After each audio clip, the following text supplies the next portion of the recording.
Ang kagandahan lang po dito sa recipe natin ngayong araw na to, no, yung ah, imbis na manok o beef stick ang bibili mo dahil nga mahal, dito sa tilapia medyo makakamura ka ng konti. So, ayan, medyo magugustuhan pa ng mga bata, kaya maganda, medyo may katipiran pa, no.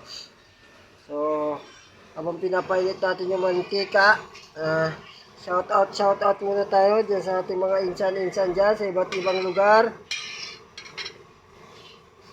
Shout out po sa lahat. Siyempre, shout out kay Calvo Corpin. Ayan, oh, Calvo Corpin sa vulcanizing, no. Kaya mga ano natin talaga yan.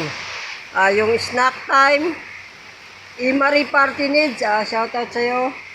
Saka kay Wanderer. Siyempre kay Sela Joy. Ayan. Shout out. Gonzales Derrick, shout out sa'yo. Ganun din sa ating kaibigan na si J. Cabrera Moreno. Shout out sa'yo, insan. Pakishare lang po ng mga video. Maraming salamat.